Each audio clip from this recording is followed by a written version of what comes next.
So this is going to be a little bit of a different video today. What I'm going to do is just go through my entire keyboard collection. For those of you who do not know, I am a keyboard enthusiast and I've been in the hobby for going on about 4 years now.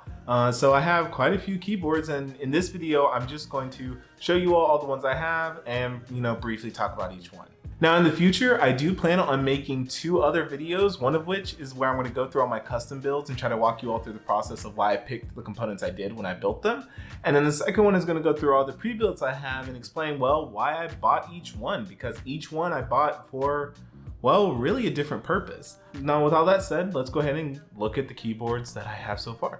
All right, first up on the list is the Ducky 1. So I have this all black Ducky 1. It's a TKL layout. So basically everything except the numpad on the very end.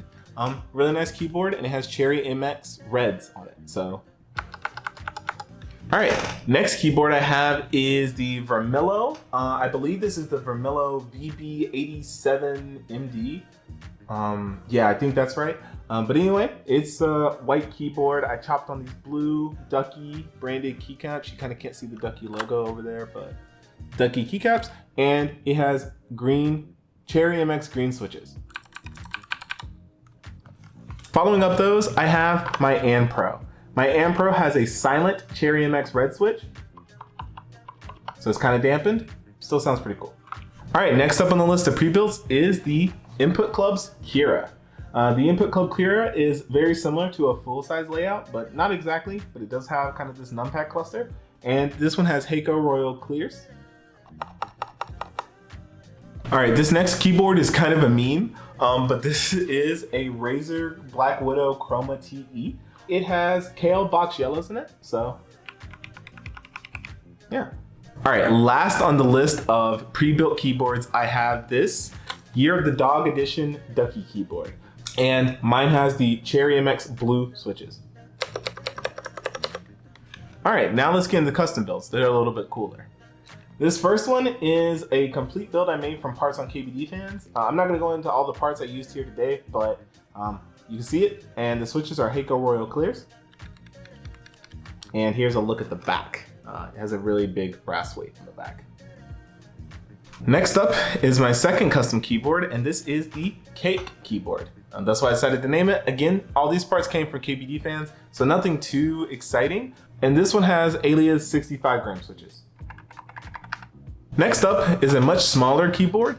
This is a macro pad. It's actually the Super 16 from 1UP Keyboards.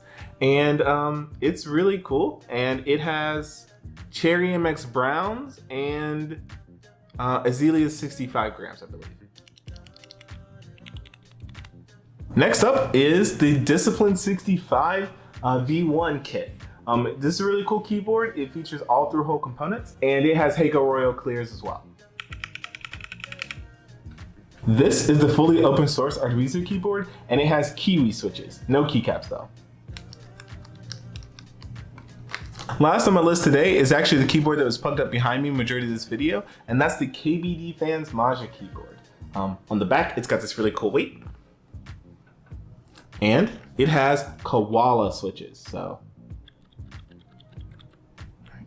all right, so that's pretty much it for this video. Thank you all so much for taking a look at it. I know I didn't go into detail on many of the keyboards today, but I plan on doing that in a future video. So just stay tuned if you're curious to know more details about the keyboards, like the custom builds, like what I decided to pick, how I picked the parts I did, or even the pre-builds, and just say, hey, why did you even buy that keyboard and why do you still have it? All right, well, that's it for this video. I'd appreciate it if you guys liked, subscribe, and stay tuned for more. All right, see you guys.